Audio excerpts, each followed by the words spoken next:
There we go. Well, good day, Wyoming. Happy March. Uh, Greetings. I'm Carmen Bowman. It's been my pleasure to be the project coordinator for the CMP grant. Thank you to the State Survey Agency and for all of you for taking part. So way back when we started this grant, we thought we would do in person all day culture change conference. And we all know what happened and quickly, realized our first one at least would be online. So we're calling it March Madness Culture Change Conference, all March in Wyoming. And it is my distinct pleasure to get to introduce you to our very first teacher, faculty. She is well revered, everyone, in the culture change movement. I've known her for 2 decades or more now, Lorene, and I really, really do admire her. And I would love to encourage all of you to really get out of this session as much as you can from her. We have built in time for questions. So hopefully you all know this, but we're going to do 45 minutes of content, 15 minutes of questions and answers, and then we'll take a 15-minute break and do that again, 45 minutes and 15. So with that, I'd like to introduce you all to Lorene Norton. Lorene really is a pioneer in our culture change movement. She also is a champion, perhaps creator of the household model. She's been guiding organizations in their culture change journey since 1984. She is recognized as our nation's foremost organizational change facilitator in long-term care and has taken her expertise to other countries like Ireland and Australia as well. In addition to building curriculum for a really broad series of action-packed workshops, intensives, and consulting, she has led the action-packed teams in the development of a deep catalog, isn't that cool, of culture change and household model literature, workbooks, DVDs. Most notably, she is a co-author of a book I highly recommend everyone. It's called In Pursuit of the Sunbeam, and it's all about getting to home. Notice we're not saying home like. She has a master's in social work. She is the executive leader and CEO of a company called Action Pact, which provides this culture change and into the household model consulting.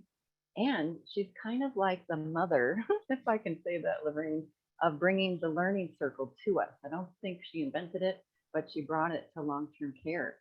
And it's famous, and you get to learn about it today. She's a very wise woman, everyone. Please welcome Lorene Norton. Hi. Good to be talking to you all. And, it's true that I had fun with the Learning Circle very early on before I came into long-term care and working with other employee groups. And then it just struck wonderful chords of excitement in long-term care.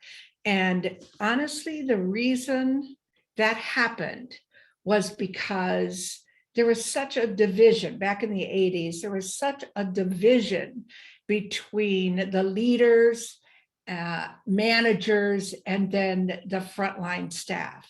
And while there are places where they would say that's still the case, I'm assuming the audience today are folks who have really wrestled with that internally in their organization and really have a deep respect for their employees and the employees for their leaders. And so breaking through that barrier that naturally separates the people who are in the leadership role positions and then the people who are oftentimes at the front line of the work.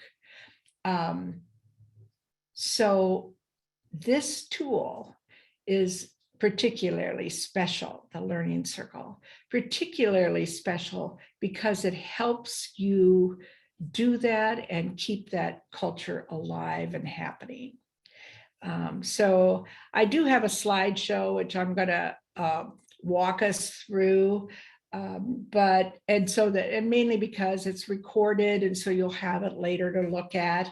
But really what I want is for you to try to kind of forget the fact that it's a slideshow and instead imagine you and your team bringing this to life. Now, my guess is that many of you have already started using learning circles or have been using them for years. That's okay. Try to absorb this from the standpoint of how do I make sure we're doing it in the best, most productive way possible, number one. Number two, how do I use it as a way to teach and engage? And number three, how do I help everybody else use it to help others teach and engage? So think about all the subtleties of both shared leadership, which we'll be talking about, and learning circles. And think to yourself, shared leadership is one where I know that every one of us can make strides. You know, we might be outstanding experts at doing a learning circle or facilitating a learning circle, but I know that because it's just about how hard it is to be to do life, you know, how hard it is to be a spouse, how hard it is to be a parent, how hard it is to be a daughter, a good neighbor. It's that hard to be a leader. And so to share that leadership is always hard. And there's many ways which we can look at to decide, oh, here's a way that we can share leadership. So what I want to do is I want to start with learning circles, because it is the kind of the fastest, easiest way to just like naturally begin to share leadership. And we'll talk about that as we go through it. So my slideshow starts then with just some thoughts about all of that. You know, the question was put, what's going to help retention? And of course, right now, times have never been this bad, I don't believe, in terms of staffing needs. You know, there's so many things that, and we don't need to talk about them all because you've been talking about them all. So many things that are challenges because of COVID that has harmed our ability to hold on to good people, people who are doing okay, and people that we hold dear. How can we hold them on when they need to be elsewhere, or when they become ill, or when they're themselves more vulnerable, and so on? So we know this is the hardest time ever, but all we have to do is think back 5 years and 10 years and 20 years, and flatly, it's never been great in long-term care to hold on to our people. And a lot of that has to do with economy. It has to do with societal value of elders and societal value of caregivers. And then all the regulations and how the monies are different state by state, 50 states, 50 different little formulas of reimbursing nursing homes for care. So all of that, and yet it's now that we are desperate. And luckily, the world has been working on this issue in other fields for a long time. And so I've just put a couple of things up here just to help us all get this bigger perspective for a minute, and then be willing to go and just let our creative juices work to think about how could we here at our home, how could we hold on to 3 people more in our night staff? How could we capture somebody else in our dining room or our kitchen? How can we convince people to take a CNA class at this particular point in time? So one of the biggest answers that comes from the rest of the world has been in the issue of the area of wellness. And so, maybe 30 years ago, maybe 35, companies began to talk a lot about employee wellness and recognizing that there were answers there. If our employees or our staff or our people, our associates, whatever we want to call them, if they can stay healthier, then they're going to feel better about their job and they're going to feel less pain in doing their work. And so it has been an area that has been well researched, studied over the years in many different industries.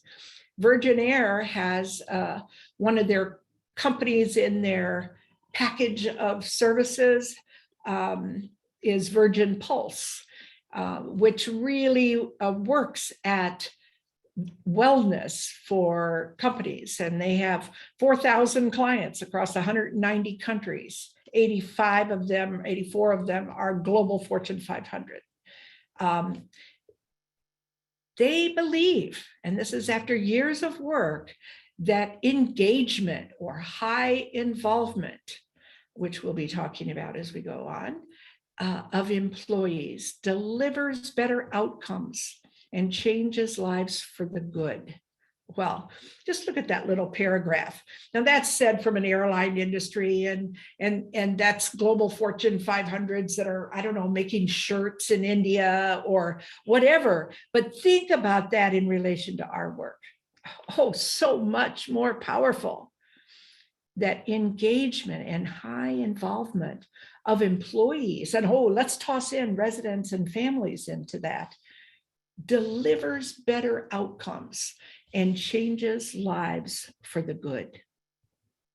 That one's so clear to us. And Forrester Research looked at their return on investment over a period of deep changes that they went through and some transformations, and they found that they could dramatically reduce retention and increase productivity by 14%. Gallup, which we're all well acquainted with, their global workplace reports, they flatly say the lost productivity of not engaged and actively disengaged employees is equal to 18% of the annual salary. Now, flip that over to the negative. The productivity of or from the negative to the positive, the productivity of engaged and actively engaging employees is equal to 20% and 18% of their annual salary. That gives us a 20% jump in possibilities just by getting people engaged. When we say, well, wait a minute.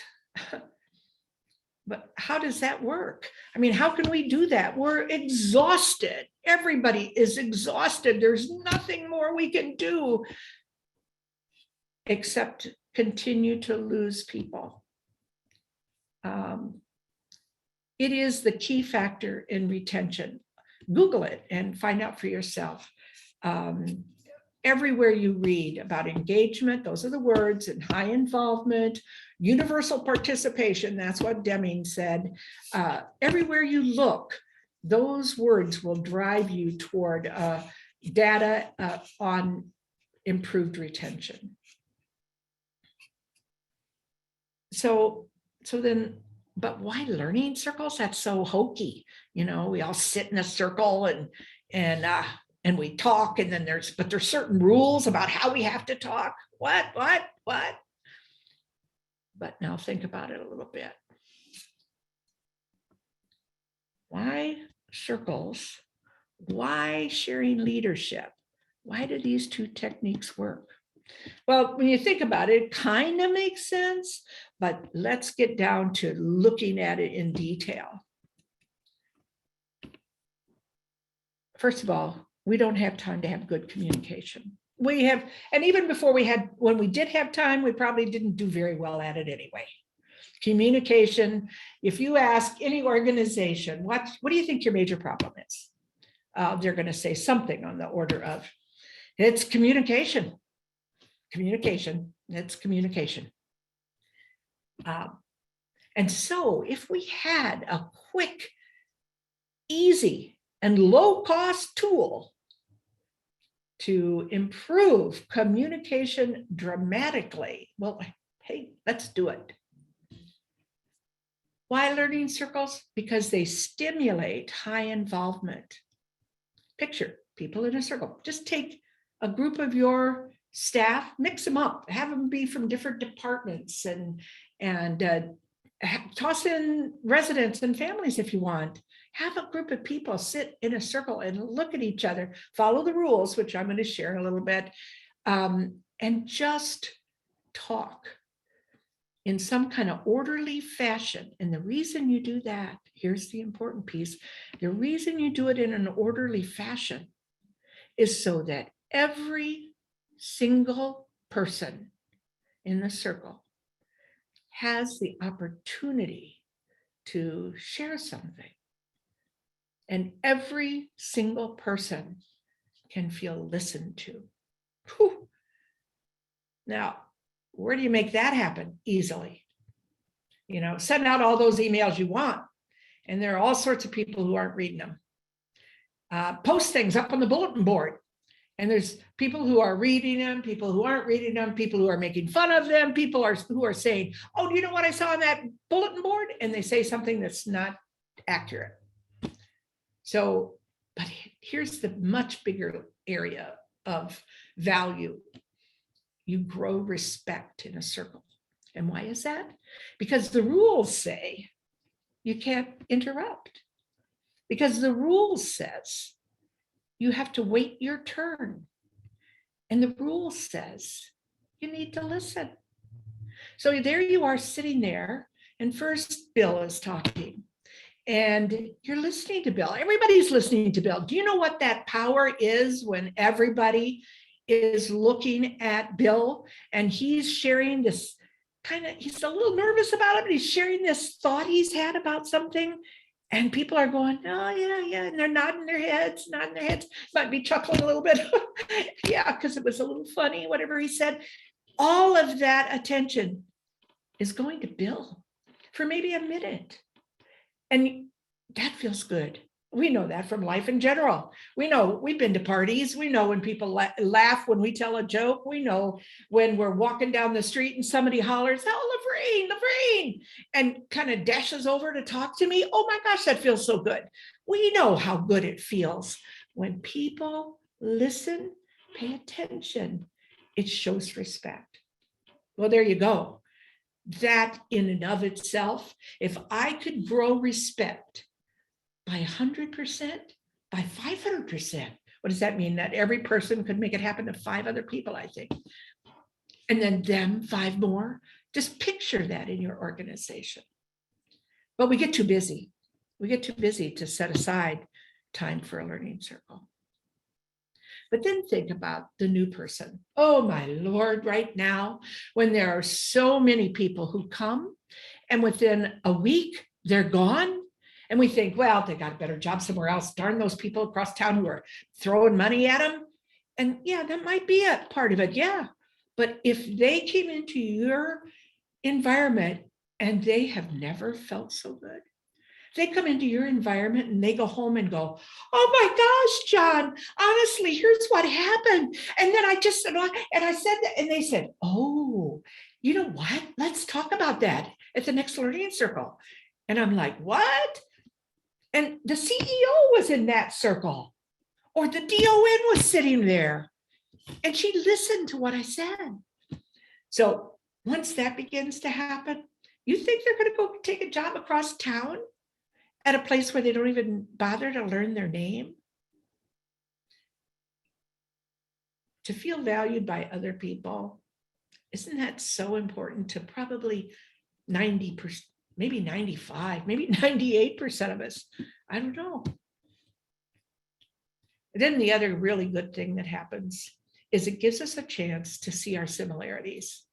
Now just picture this. So here you are, you're a young housekeeper, and you took the job because you're hoping to be able to, that they'll send you to CNA school, because then you'll get ahead a little bit. But you took the job And ooh, it stinks in here sometimes. Oh, but honestly, Mom, I've just met the nicest people there. And you know what? We were sitting in a circle. Yeah, we do that. We come together in these circles in our neighborhood. And there was this lady there. She said she was 96 when I asked her afterwards. And she was joking about their garden. And Mom, it sounded like you. I swear, it could have been you talking. She's so much like us. So see, it helps people see similarities as they discover each other. And that's what happens in a circle. People discover each other. And you know how much fun that is? It's so much fun that we have television programs named after discovery and, finding our ancestors and taking adventures to discover the world. Discovery. But then it also shows us that last one, helps us see strengths in our differences. Now, that takes a little while. Doesn't happen overnight because, of course, we tend to see people who are different than us and kind of, unless they're a celebrity, then maybe we'll go, wow. But otherwise, we're probably like, I don't know, it's just kind of odd. I don't know, I don't know, I don't think I like him. But when we begin to realize that a person who's kind of blunt and speaks up sometimes, well, that's really helpful when he's pointing out an issue that I'd sure like to have taken care of. Or when she begins to talk about Mrs. Johnson and she just so clearly describes what she thinks could help and yeah. Or when she's just like, I know how to take care of this, and starts to use something to clean that area of the counter, which I didn't even know you could do that with that type of chemical or whatever. So you see, the more we see strengths in each other, while we're seeing similarities, and while we're feeling valued, and while we're getting to know each other and like each other, and while we're genuinely beginning to respect each other, we're all getting together and we're clarifying things.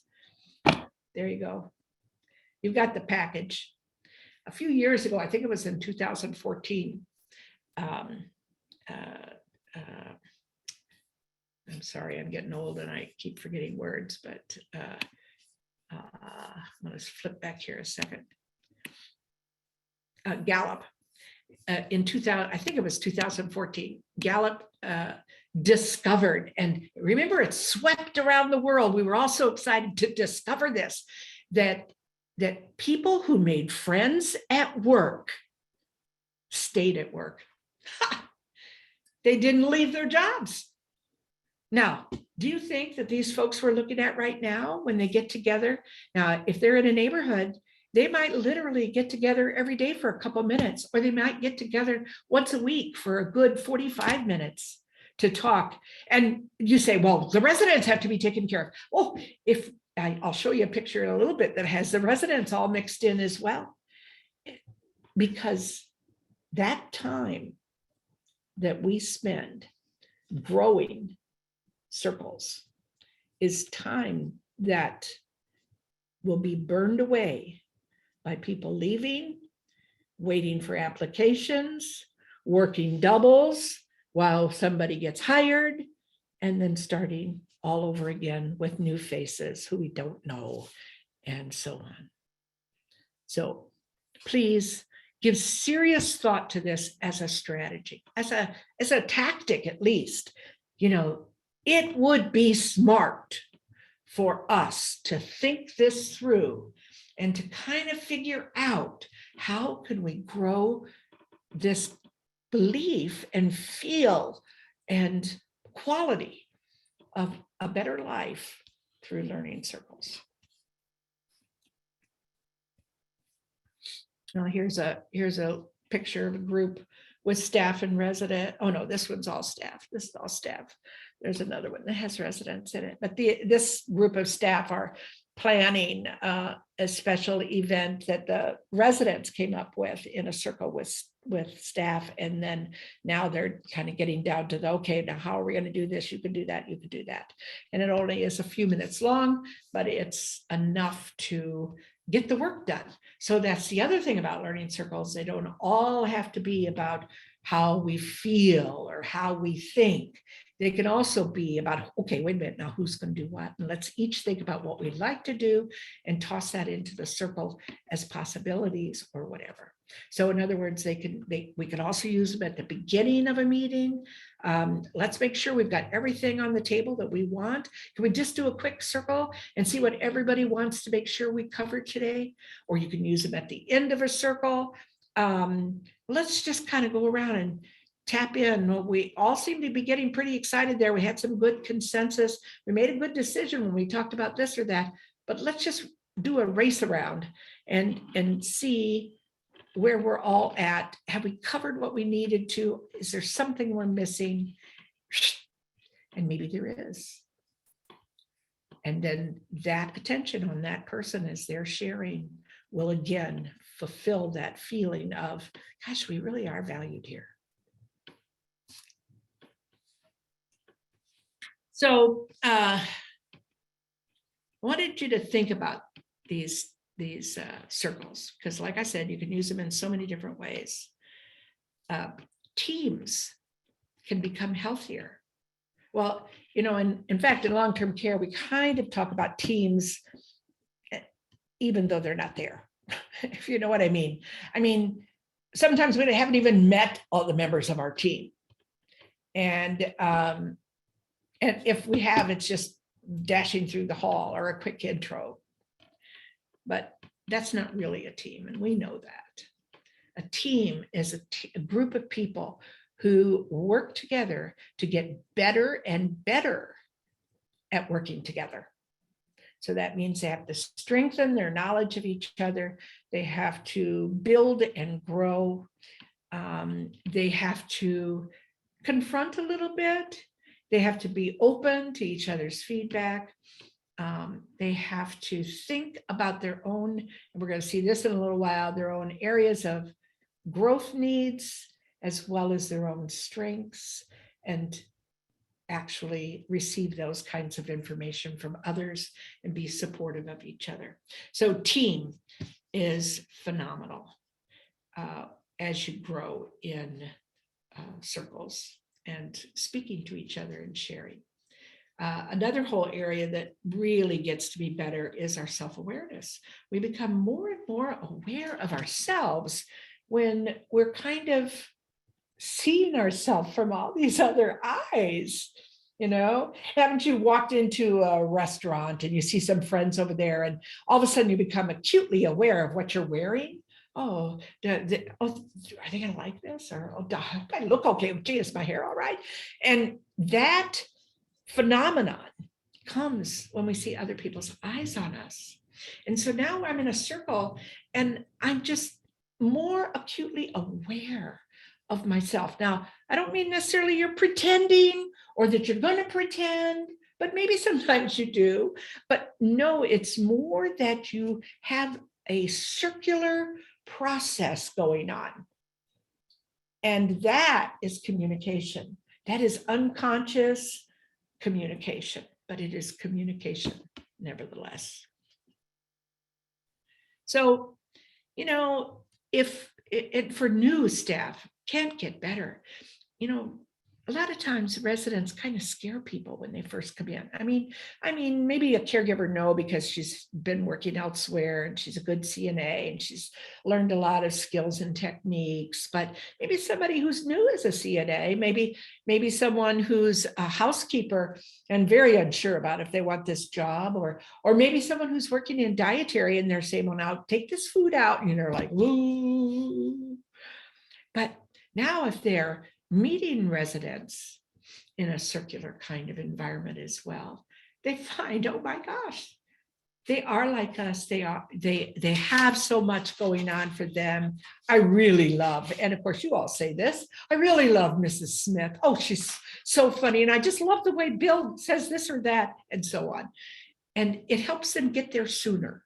It's not that they won't get there if they stick it out. It just helps them get there a lot sooner. And the rewards are right there then. So those are really the keys. You know, that optimal learning climate. I really like those words, because that is, if you think about it, that's what you're creating. You're actually creating a climate. And you know, if you think of it circular wise, it's like decorating your house. Well, what are you doing there? Why are you making it so gorgeous and fun and pretty, and great games in the corner and great food available pretty easily? And what are you doing? You're creating a climate for your family. And in effect, a circle is also a climate that you're creating for everybody who sits in that circle, for you, as well as for your people you manage, as well as for the people who manage you. I use manage in a pretty institutional way, I know. But we might not be at the leader level yet. We might not in our organization use that language. We might still hold on to some of those supervisor words and manager words. And, you know, the more that this environment is created to be a likable environment, the more likely it's like a greenhouse. We're going to start growing.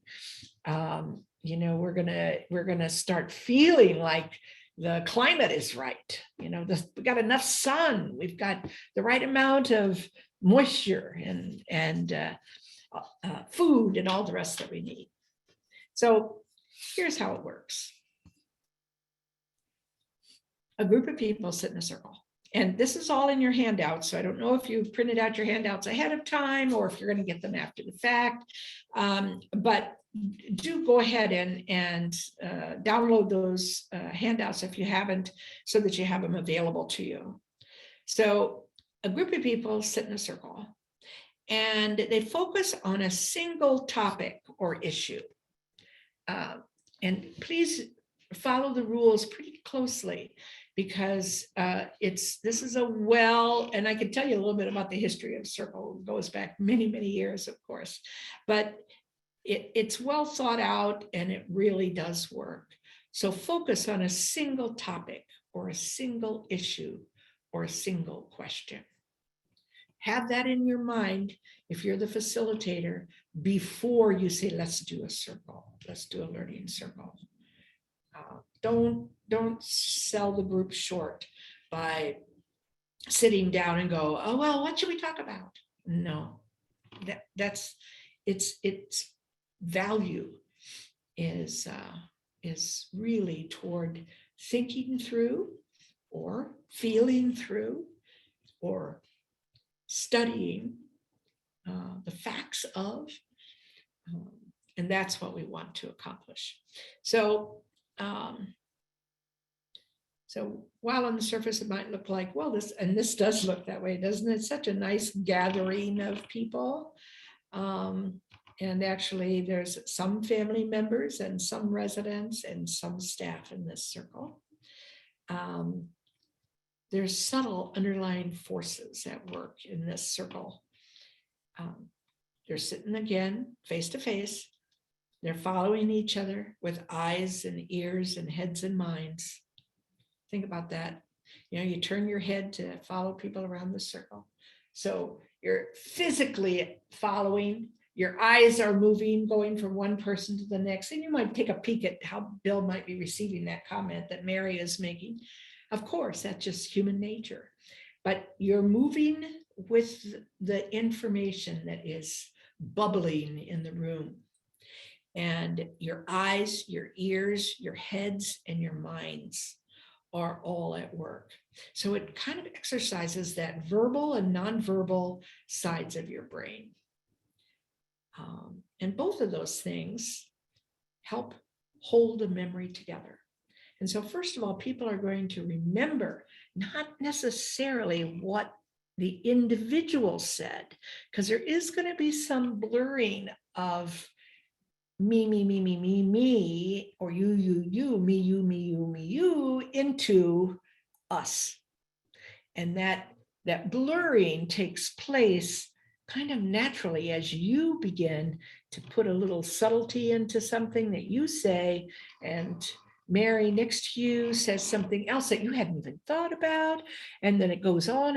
And in that circle, then there is this new shaping of thoughts about that issue, that topic, that question, and gives us all more opportunity.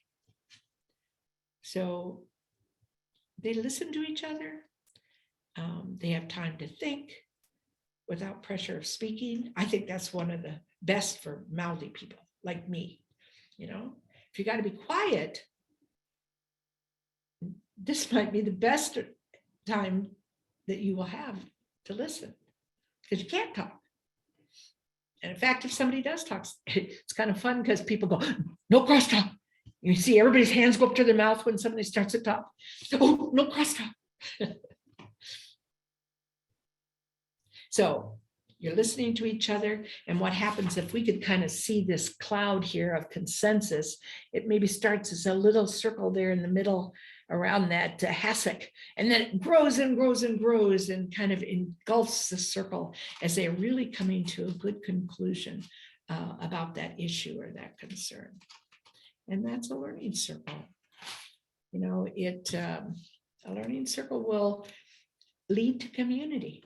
So that's a little byproduct, but what a wonderful byproduct. Okay, so now involve everybody else on your campus. If you happen to have a broader campus, make sure that you're having some circles that involve independent living residents and assisted living residents into the skilled nursing circle and the staff there. Now we're really truly helping our neighbors who live in the healthcare center remain and retain old relationships in the community as a whole. And so that's part of the expectation of a good life, isn't it?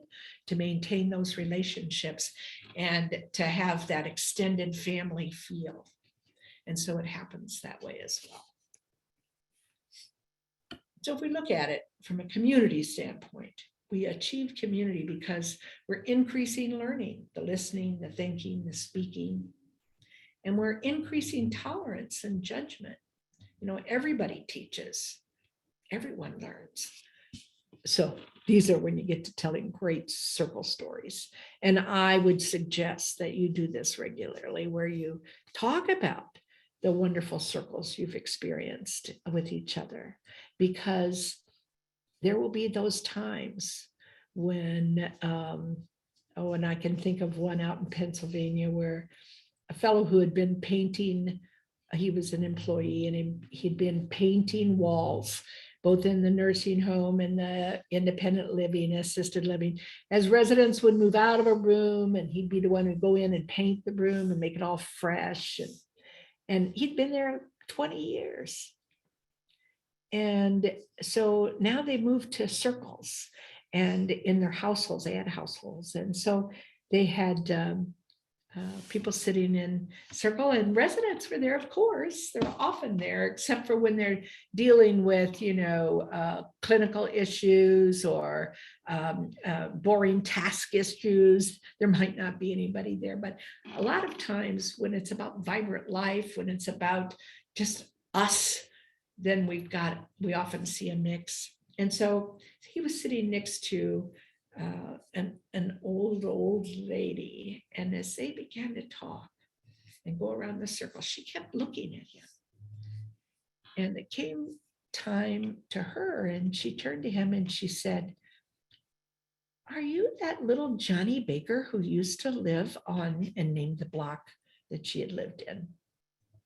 And he goes, and he broke the silence of the circle. "Oh gosh." And he says, oh, are you that Mrs. Johnson or whomever? And they suddenly realized that even when he was a little boy, they were like this. And here she'd been here 6 months or better, or maybe longer, who knows? And he had been there 20 years or better. And now they discover each other again. That's and for everybody else, it was everyone teaches, everyone learns. I mean, what a lesson for all of us. So that's the concept of a good learning circle. And I just want to kind of toss in a couple of what possibilities. And I know that Carmen, we're supposed to have a question and answer section. How many minutes away is that? About 10 or 15? About 5. Oh, in 5? 4 minutes. Like we go 45 minutes. If that's okay. So it's in 4 minutes. Yes. Okay. And so that's a question and answer piece, right? Yeah. Okay. So, so I'm just going to share these 2 real quick things and then invite you to talk. We won't be in a learning circle exactly, but you can, if you're in a group in a room and you have to go up to the mic, it's worth it. And if you're in in your own screen in your own office, just raise your hand and Carmen, you'll tune into those, right? And we'll connect with you.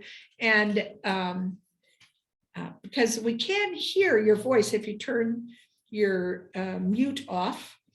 And I don't know if you can pop your video in or not. That's something I'm not sure with the large group that we have, but you're welcome to from our standpoint. But learning circles also empower people. Now, they don't just empower staff, they empower residents and beautifully. Oh gosh, I think so much is they empower families. And I don't mean they encourage families to come in and advocate and be angry and upset. No, I don't mean that at all. I mean, they encourage residents to see and family members to see what they can do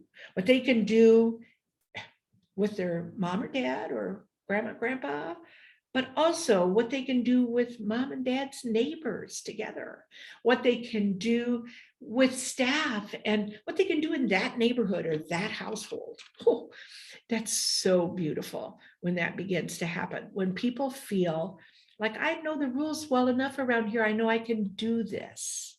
And if I don't, I know when I better check with someone. And because of whatever kind of safety, sanitation, or Hipaa rules might be involved. And so it is empowerment. Staff feel more empowered.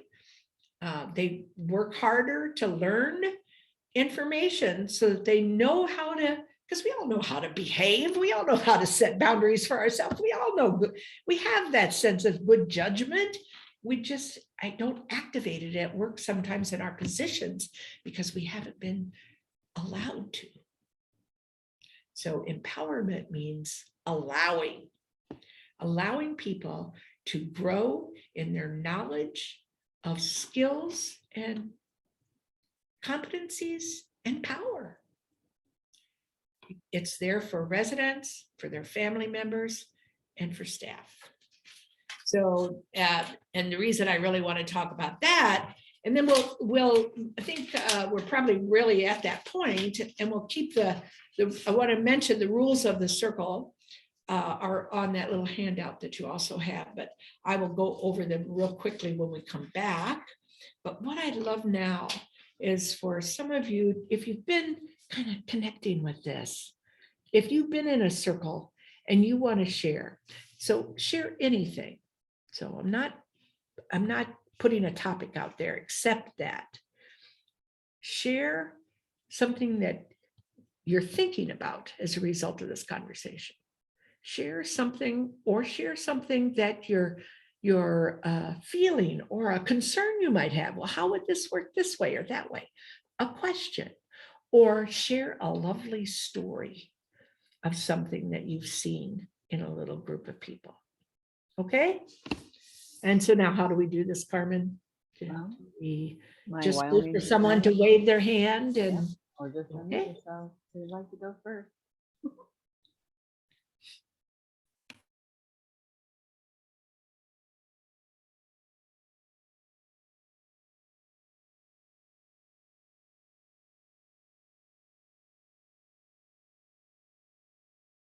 My Wyoming friend.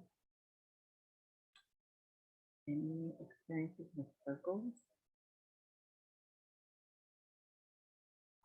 While we're waiting, Lorraine, I have one I could share.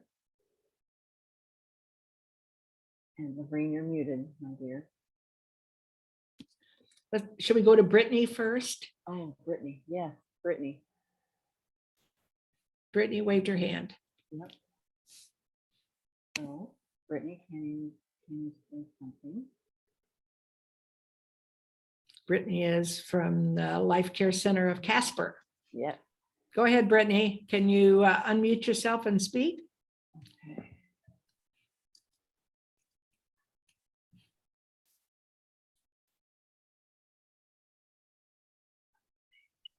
Well, apparently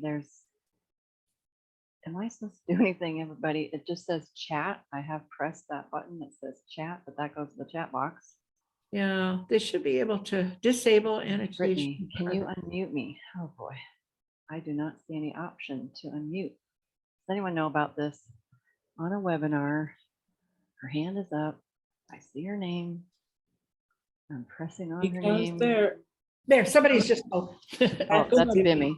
yes, because they're attendees, I do not believe they have the option to Well, that's unmute just great. themselves. I am so sorry. So the best would be Chat. to use the chat box. oh, I'm that, I sorry, don't like that. everyone. I don't either. I think it might be how this particular meeting was set up. No fault, everybody. Sorry. That's all right. Let's just see if we can, I want her to share. Oh yeah, it says no open questions. Only hosts and panelists can see questions. Answer, dismiss. So that's just about questions. Brittany, I bet she's typing. Brittany, honey, if you could. We're so sorry. If anyone knows any magic. Okay, you have it here, Lorraine.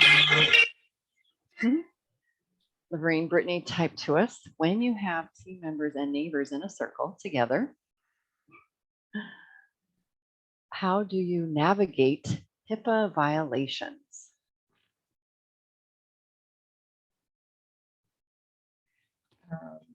So you might, if you know that is in fact is a HIPAA violation, what are you saying? No staff member is going to violate it, right? And so most likely you're suggesting that a resident would say something that shouldn't be said. Probably, yeah. Let's assume staff team members know, Sure. although we all make mistakes, right? Myself included. Sure. Yeah. Sure. And so I think you would bring that to light, but it would be good to have everyone have some good knowledge about what is a HIPAA violation. So residents can actually say things to each other, but not something that a resident doesn't want shared. And so in that case, I think you would do your best to stop it, like you would if someone talked out of the circle, out of the, and I would please invite, especially if we have a regulator on the in the audience who would say, or a QIO member, or someone who really has good knowledge of this. Hey, this is one of those times. What would you think would be the appropriate thing to say or do?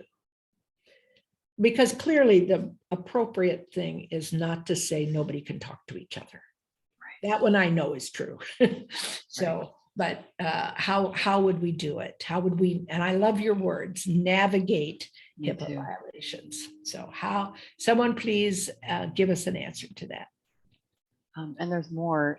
Since you can't discuss their health details, would it be appropriate to stop them from talking and address it with them in private? Yes, yes. I want to add something, everyone. HIPAA makes me mad. Anybody else? And of course, it has good intentions, of course. And one thing I've learned, not being an expert, but I love reminding all of us that HIPAA says you cannot share things unless you have permission. We kind of forget that part. So if you have permission, if this person can talk freely, they are their own person, right? They can share what they want to share. And then, I've kind of seen this through the culture change movement that in some cases you can solicit permission ahead of time. Community meetings, sometimes they share someone's in the hospital. One of our teams, everyone in this project, Granite, has created a permissions form, and they're having people consider signing it to share things like if they're in the hospital. Isn't Right. that cool? So it could kind of, And that's one that's here. really very common in households where the household team decides that. Brittany has got some other thoughts. So Brittany, I'm going to see if you popped them up here. Well, I read that second part. I don't see more, but do you? No, since you can't, yeah, but she was waving her hand again after Oh, that. Brittany. Well, So she'll just have to perhaps type. Yeah, I guess you'll have to type your Please. message in, and we would be glad to hear it. Yes. Well, I wonder if we could manage to get this fixed even while this group is going on. And perhaps, Bimmy, you could connect with Zoom and see if there's a way to, in the middle of a Zoom webinar. It is a webinar. It is a webinar, okay. Technically, just so you know. If Sure. there is a way that people can speak, that might be it, but it's a webinar. That's what I'm not used to. Yeah, I think I will look it up, but I think since it might be the webinar setting, that might be one of it, but I will look more into that. Thank you. If I can edit during the break, guys, I certainly could try, but I don't know while it's live, so we'll find out. Okay. Since no one else is sharing yet, Lorene, may I share a circle story that you might love? It's all thanks to you. So I was working with an assisted living in Colorado, and we kind of talked about this idea, and they didn't even get to learning circles yet, but they were inspired to put the chairs in a circle for resident council. And they happened to have a pretty large space. It was actually an old hotel, everybody, in the downtown Denver, the Barth Hotel. And just because the chairs were put in a circle, more people came. Isn't that cool? And they told us later, it looked interesting. It looked different. It looked better. And one particular female resident said she loved it because she finally felt like she was heard. Oh, yes. And actually, I've been in a circle where the exact opposite, where, and positive wise though, but residents afterwards came up and said, oh, that was the best thing to have that in a circle because Hank couldn't dominate the circle. He had to be quiet and listen to the rest of us. Yeah. So I'm sure that's a common thing as well. Yeah. It really works well. Yeah. All right. Okay. Oh, no. Yeah, see, you can actually, and of course it's the numbers, I suppose, but you could have as many as 100 people on a Zoom meeting. Mm-hmm. And so that might be what you want to check into, Carmen, for your next meeting, because it seems like there's about 24 different participants. Yep. Some of them might be groups of people, and some of them might be individuals. And so it might be very possible for you to use a Zoom meeting instead of a Zoom webinar. Yeah. Excellent. Does anyone have a question for Lorene? Idea, thought, comment? Please type them in the chat box. Lorene, question.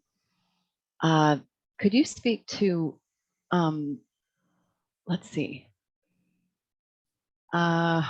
I guess maybe already, I'm so sorry, you kind of mentioned this, that they can be pretty darn fast, can't they? A learning circle. Can you maybe speak to that again? Like time might be, Well, and task-oriented circles are fine too, if that's what your goal is. And so if what you want to do is to figure out how to accomplish something, then I think it is acceptable. that's what, it's just a tool. It's not a cult. It's just a tool. Here's Brittany's comment. What are some of the difficult subjects you have covered in a circle?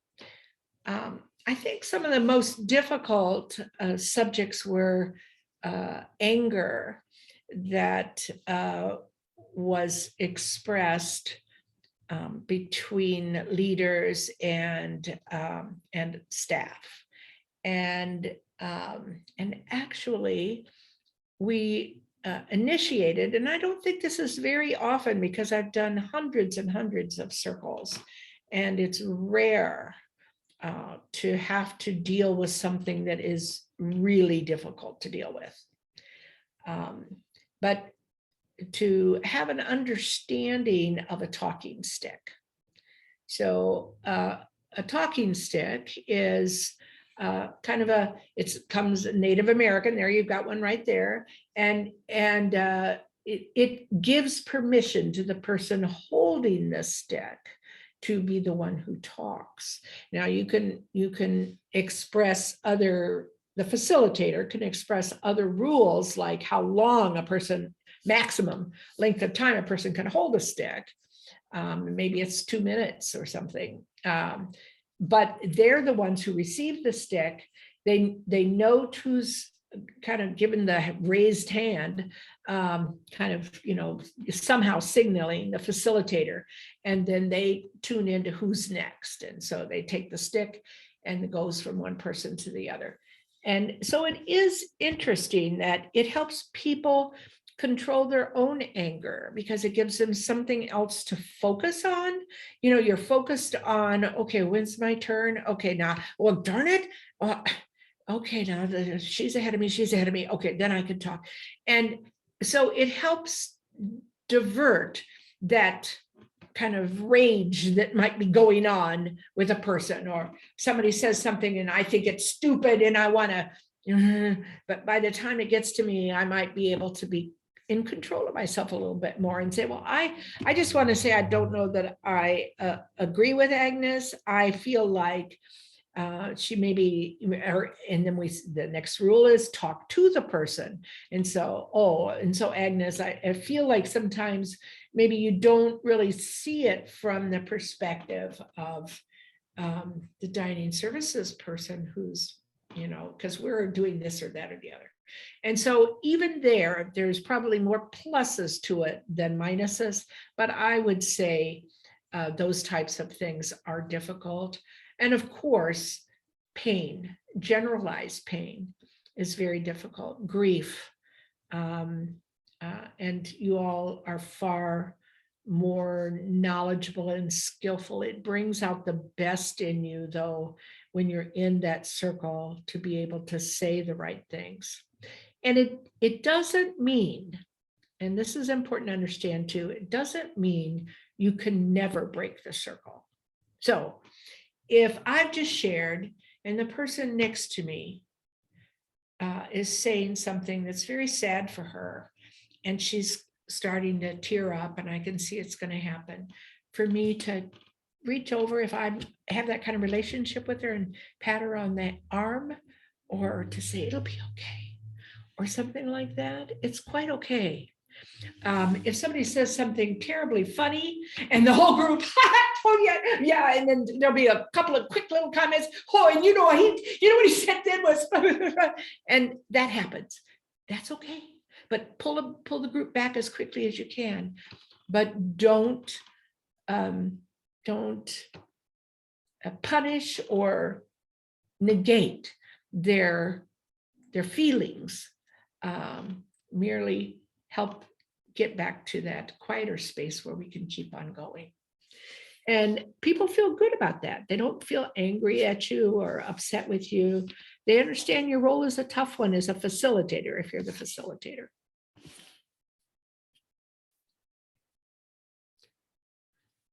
And now let's see, if there's any others.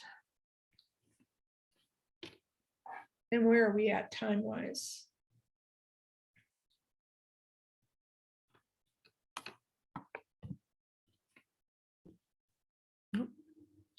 Has Carmen disappeared on us? Carmen, we can't do without you. Come back. Oh, really? She really? Yes, I believe she might be. Can you hear me, Lorraine? Yeah, I can hear you, Brittany. Okay. Yes, she is currently not on here. You're right. I Well, think- it's 4 o'clock, and I Mhm. believe that is the time for our break till 4:15. So, oh, here she comes. There you go. She's back. Are you back, Carmen? I Hello? believe her audio is not connected yet. Oh, no, she's frozen. Otherwise, she's got a cold stare. So I think she's frozen. There she goes, connecting to audio. Apologies on the technical difficulties. Yeah. Bear with us.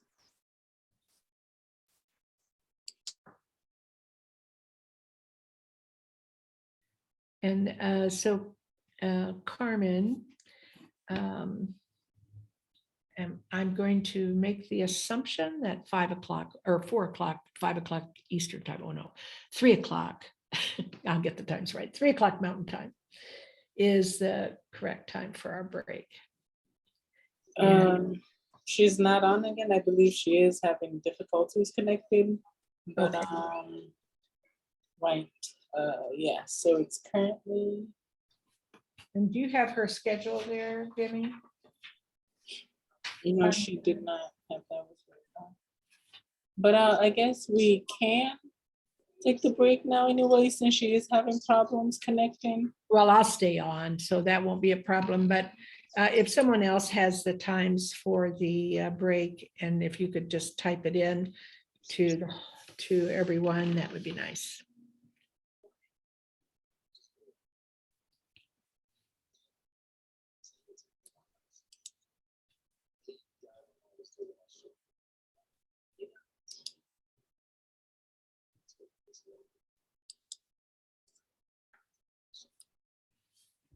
Okay, well, we're gonna get back together at 5:15, or excuse me, 3:15. 15 minutes, yes. I'm always switching back and forth between time zones. 3:01, we'll take a 14-minute break. Yeah. Okay, so reconvening 14 minutes. Yep. And we will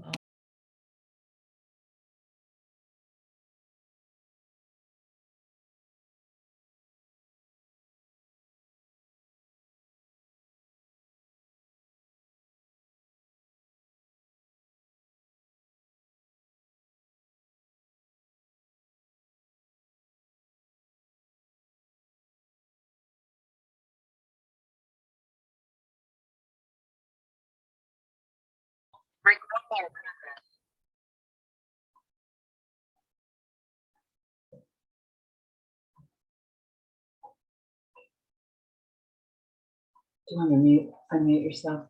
Lorraine, you're still muted. There we go. I've got it. Well, that was not fun. I'm so sorry. That's all right, no problem. Did you lose connection at all, or just me? I think it was just you. You disappeared.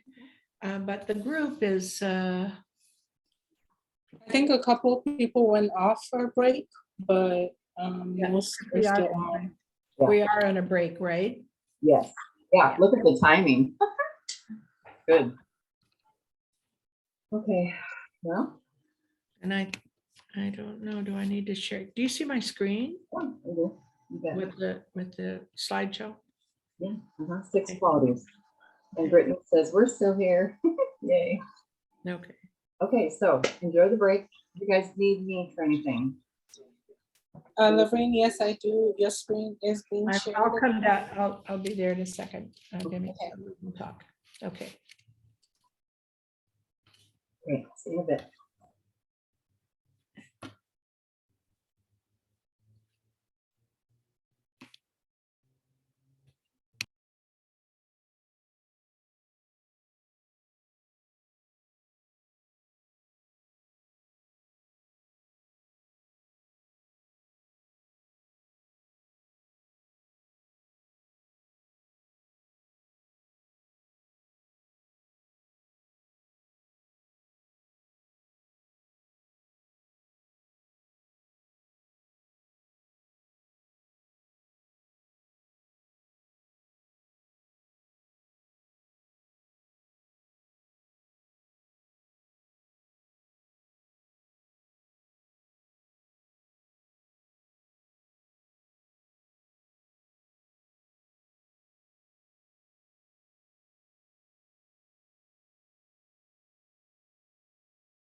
Carmen, are you now the host again?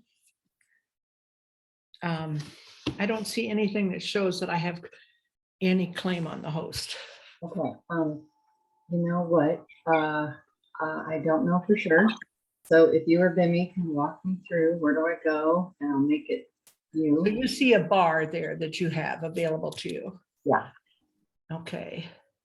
So if you, Oh, you know what? I think you're host because I have an option to reclaim host. I'm a panelist. okay. Well, the reason I'm kind of worried about it is I don't see anybody coming back into the space.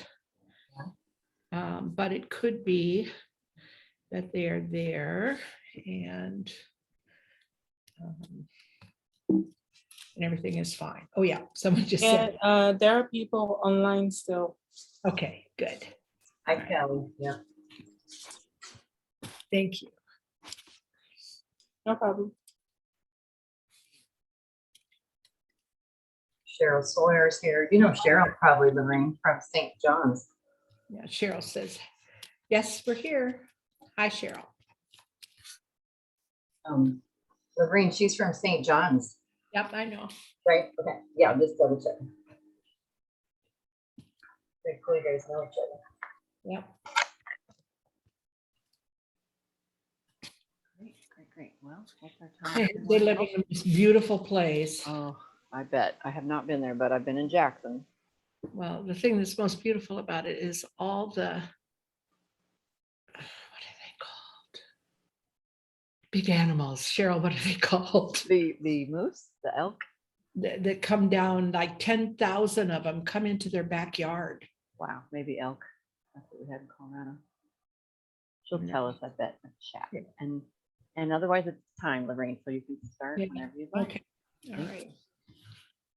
Oh, it's elk, the elk refuge. Neat.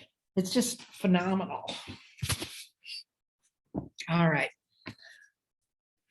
And so we're going to take a look at the rules of the circle one last time.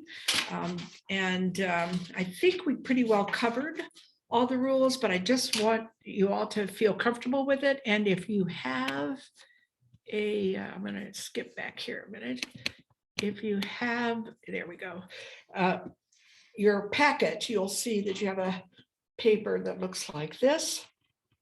And basically what you do is you sit in a circle. And we strongly recommend you not sit around a table. That if you can find a place to put the chairs in a circle somewhere else, do so. If you're stuck in this room and there's a big board table in the middle, pull the chairs away from the table as far as you can so you feel free of the table. But ideally, be in a circle without a table. Make sure as you sit in that circle that everybody can see everybody's faces. So you shouldn't have somebody who's sitting back quite a ways with two people up closer on each side of them, because nobody will see that person's face or they won't be able to see anybody. And the power of this is in seeing each other, seeing eye to eye, face to face. The facilitator poses a question or an issue, a topic for discussion. The facilitator then asks for a volunteer.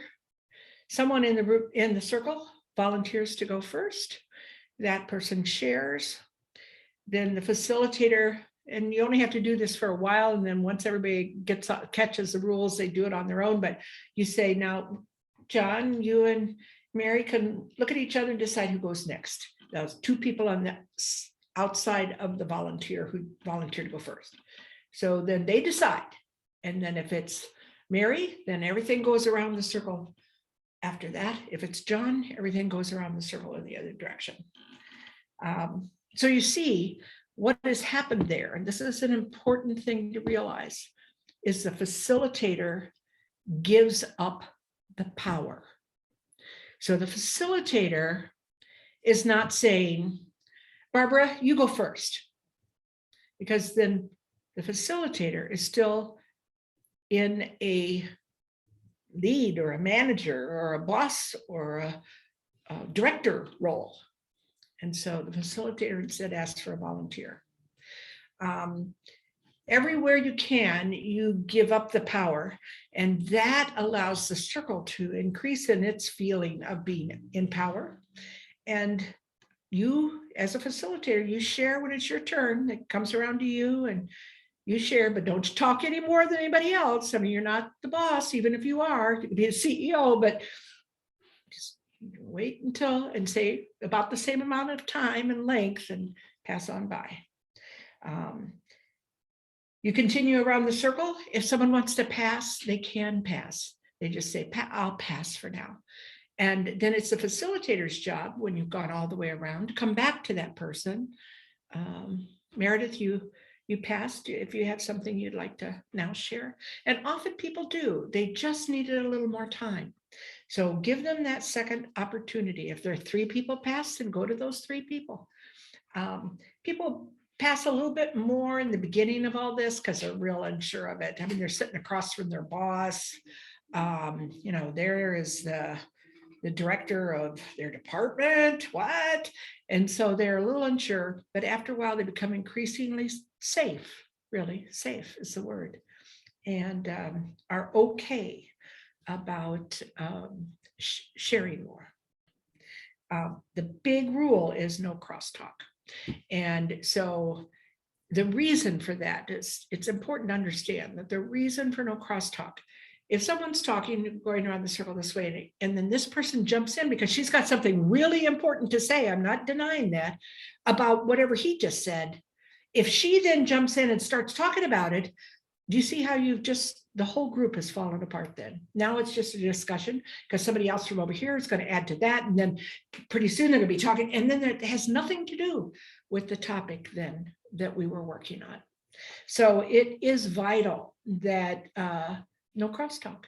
And it's a nice, simple rule. People kind of have a little bit of fun with it. Oh, no crosstalk, and they'll say to each other, or they'll say it about themselves. Oh, I better sit on my hands.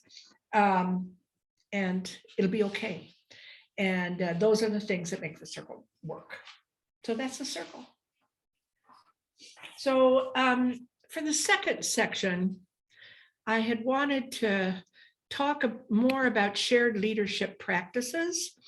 And so I'm calling this transformational leadership. I think all of these items fall in that category. And let me just kind of move in that direction a minute here.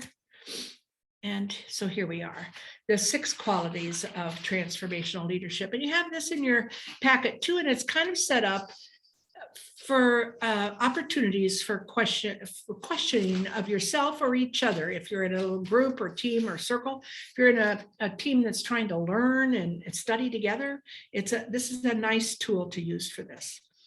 And so these are the 6 big qualities. And if you think about them, they all make good sense.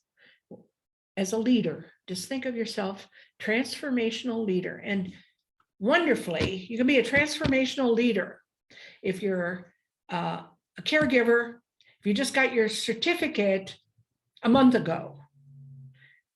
If you're someone who's been working in that role for 20 years, if you're a cook in the kitchen, if you're a family member who just began to visit mom because I just moved back into our hometown or whatever.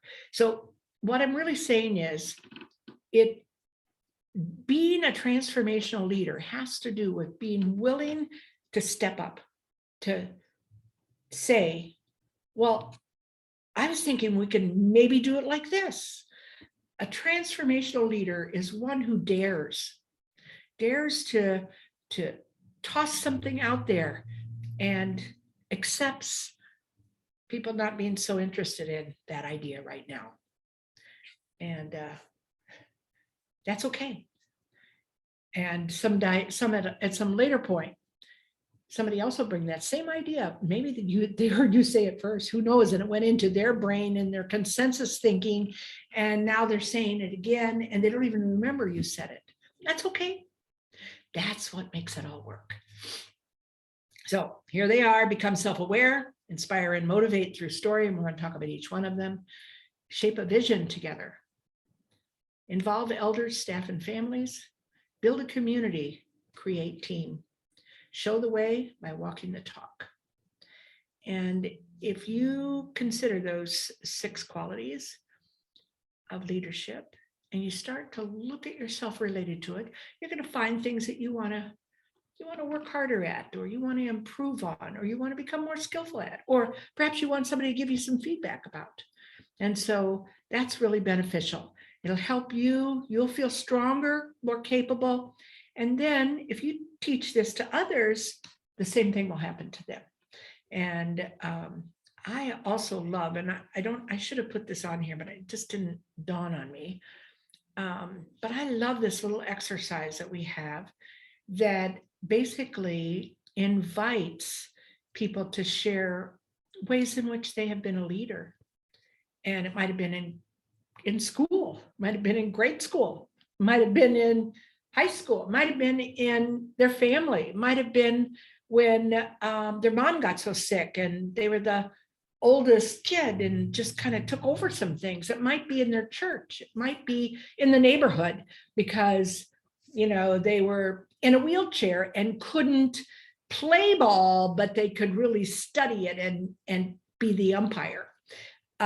So all sorts of ways that people have been the leader in life. And so inviting them to recognize their own leadership and apply that to this transformational time in your organization is a powerful way to grow leadership in your community.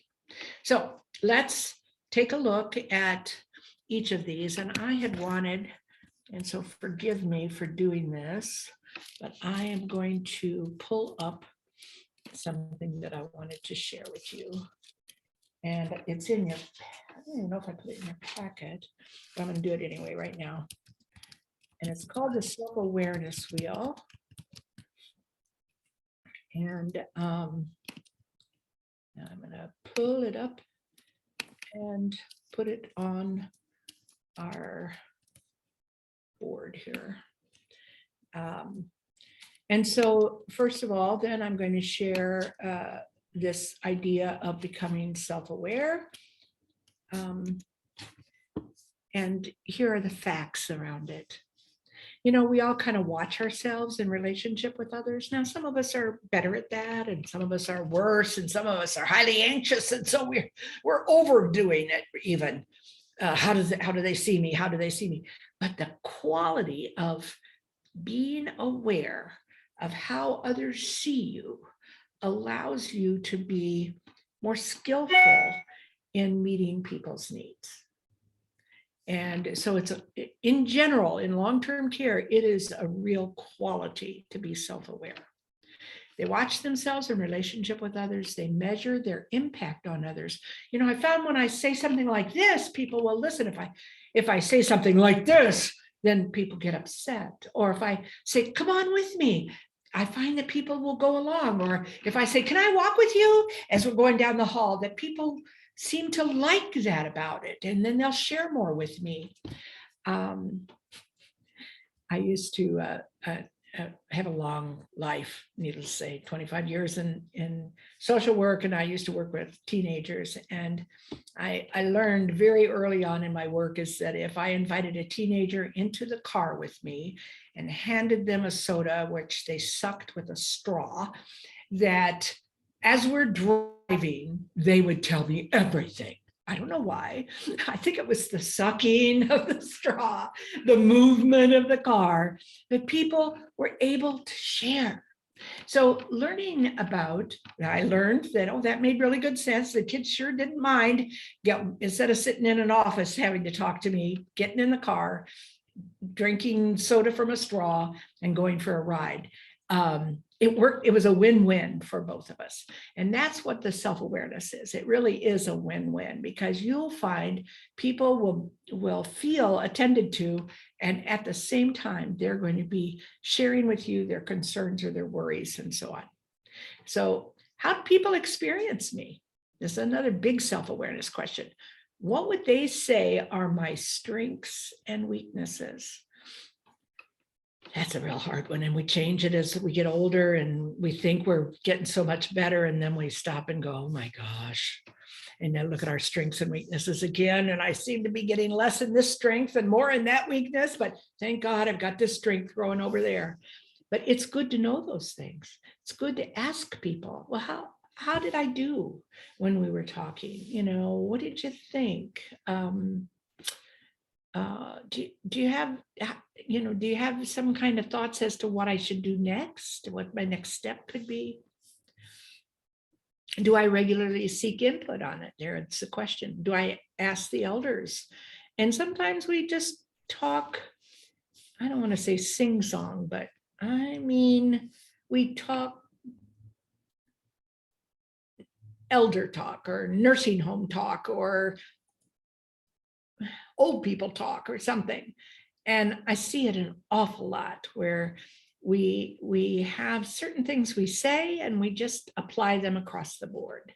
And so I think to have that not be the case, to instead really tune in to how people experience me and how employees, elders, their families all experience me.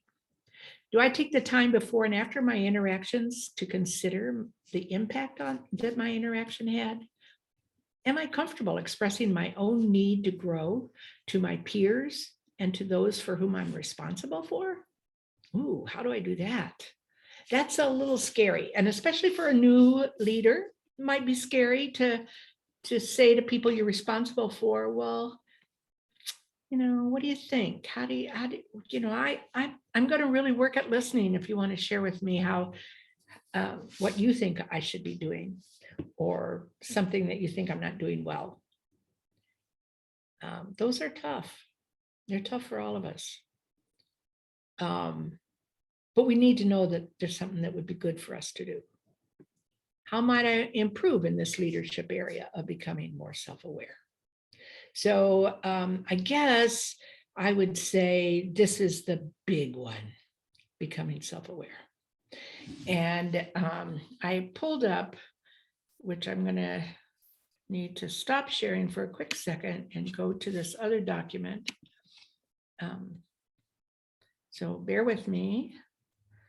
That document is in your packet, by the way, Lorraine. Is it the self-awareness wheel? Everyone, the packet is in the chat box. You can download it.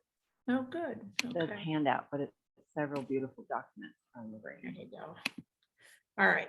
And so this is what is called the self-awareness wheel.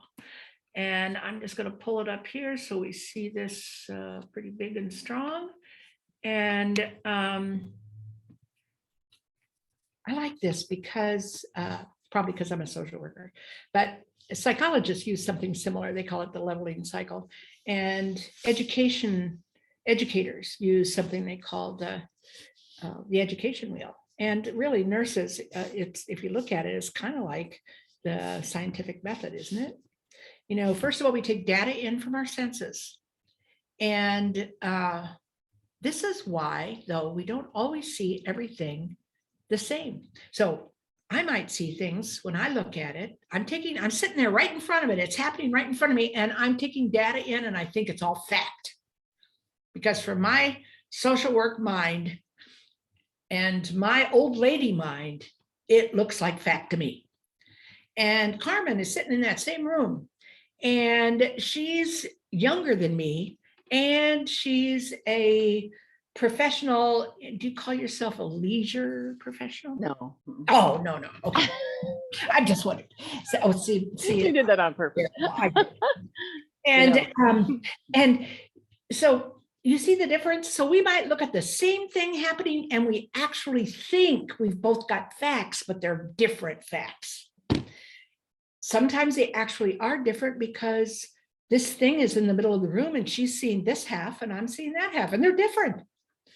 So to be really on top of things, we should be talking to each other to find out what she saw, what I saw, and try to make some sense of that data from the senses.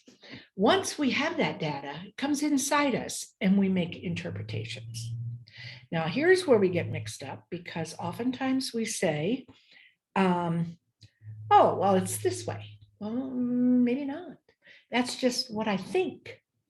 I think this based on what I saw or heard. But because Carmen might have saw or heard something different, she could have a different interpretation. The other thing is, of course, about interpretations is the fact that I'm a farm girl and I was the oldest of 8 kids, and I have family members who live all over the world, and et cetera, et cetera, et cetera. Those things affect how I think, how I interpret facts and what I think they mean. Carmen, with her background being very different from mine, I'm going to put you in a big city. I know you weren't raised in New York, but I'm going to say you were, Carmen. And Carmen, raised in New York City, has a whole different way of looking at life. She actually was, I think, an only child, or one of a couple of children. And so she looks at life a little differently than I do. So we interpret things differently. As a result of the interpretations, we come down to acknowledging our feelings, because it's the interpretation that drives our feelings. I get upset because I think that what he meant by what he said, hear that? What he said was data from the senses. What I think he meant was my interpretation. And how I feel about it is based on who I am and my values and my experiences and all sorts of other things. And then it's from those feelings that we form our intentions. And this is why some people will sit in a group and say, well, I don't, in fact, I just was in a group Friday in which they were saying, well, I don't think we should let her go. I mean, if you look at it from her point of view, what she did was, and I know she was late 5 times in a row, but honestly, first of all, we need, but then I don't even think she meant it that way. And she apologized. And so we have very different experiences. Data from the senses, interpreting that data, having feelings about it, forming our intentions, and then we have to decide what we're going to do and take action. And that, of course, creates more data. Now, I want you just to think about this for a second and imagine actually the circle, which is really a leadership tool. So you could use this if you were trying to determine an HR decision based on performance or, someone's disciplinary actions or whatever. And usually then we're working backwards, we're going, okay, but how did that make you feel? Well, okay, well, what were you thinking? But wait a minute, what were the facts you saw? And so we're trying to get that from 2 different sides or whatever to make the wisest decision. But this can also be used in a group understanding how we're thinking and what we should do about it. So now take this circle and kind of set it in that learning circle, and it guides us. We could, for example, say, well, how did you think, or what did you see that made you feel good about the family festival that we finally were able to have outdoors? And then people share. Or we could say, well, what do you think it means for us to have all of this happening? The amount of people who came and the kind of interest and excitement, and also there were people who were angry and upset. How do you how should we interpret all that? And we talk about that. We could acknowledge our feelings about it all. And then those feelings could drive us to form our intentions. Well, I don't think we should do another one for a while. I think we did it too soon after COVID. I think we should have waited a little bit longer because of this and this and this and this. And then as a group, we take action. But if it's all me who's sitting in my office thinking this through to decide what to do next time, and then I say, guys, at department head meeting, I don't think we should do this again, not till summer anyway, I might be really missing the boat. But if I had people in that, this is shared leadership, see? If I had people in that team who shared with me these various things in our circle, and we were listening, really listening to each other as we went around, now I can say, okay, let's open this up for discussion. Wow, I'm surprised at how many of you felt that it was really good, because I must say I came away feeling pretty negative about it. But it sounds like there were some really good things that happened as well. I'm still not sure and then we talk through those various bits of information, those various interpretations, how we felt in very different ways. And then we work on forming our intentions and taking action. Now, maybe your decision is no worse than somebody else's decision if they made the decision. But that's not really, there's some boundaries around what's not good and what's okay, and maybe what's really good. And if our team can reach that, it's okay, I think this was a good experience, or maybe we need more facts, let's send a note out to the families and ask them. Whatever that happens, then we're all going to feel better about being part of that leadership process. That's the key. And that's what high involvement means. That's what engagement means. That's what, it's a pretty darn good place to work for means, because they really listen. And the CEO, she actually said, I never thought of it that way in our discussion. And she was looking straight at me when she said it. So, and it's genuine. That's not manipulation. That's just genuinely creating what we believe to be a shared leadership experience that results in people having good feelings about being part of our team. So I'm going to flip back now and stop that share, do another share screen here, put our slideshow back up and move on from that. And I gotta, this is where I sometimes do, I knew it. Sorry, should have gone to the slide first. So now you get to see them all in fast motion. My mistake. All right. So the next biggest one, and so I so wish we could be in a circle, inspire and motivate through story. Oh my goodness, you all have heard such stories, powerful spiritual stories and deep meaning stories and sad stories, but also powerful motivational stories during the last 2.5 years. And to be able to share is a wonderful thing. Leaders have learned to share themselves and their emotional ties to their vision and mission through the telling of stories. And now remember, leaders in what I was describing earlier, I wasn't describing the bosses. I was describing everybody who steps up and looks for an opportunity to genuinely lead or contribute. That's who the leaders are. So they tell stories of success and failures, allegorical and real. They tell stories of their own insights, mistakes, and lessons. They speak respectfully of each other's struggles. They know that true stories honor the person and make it possible for others to grow and learn. So this, I marked this one, I highlighted it because it's the toughest of all of them. Have I shared my own hard lessons? Am I willing to speak of my pain and my need for continued growth? And it's not easy to do that, and it doesn't happen overnight. And it's, with some people, you might never be able to do that.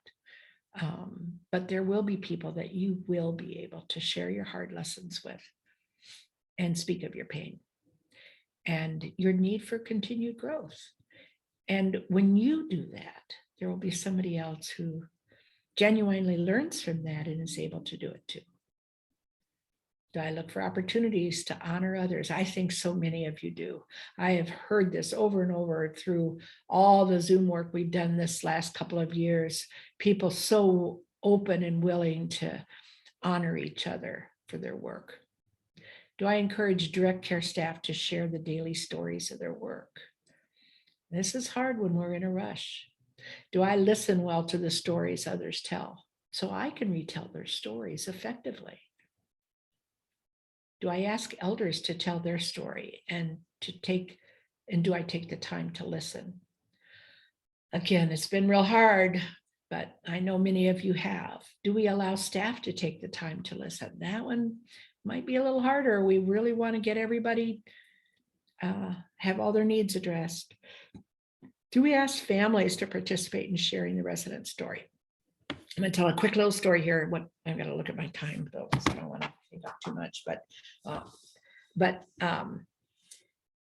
in 1997, at the beginnings of the household model, the first household that we helped develop and open, they had a wonderful thing that they did with circles, and it was in a memory support. And it was long before all the knowledge which everybody has learned so much about dementia in the last 20 years, I think, but it was many, many, many years ago. And they were in a household and it was residents who lived with dementia. Now, of course, there's more mixed households and we've found that there's lots of value in that as well.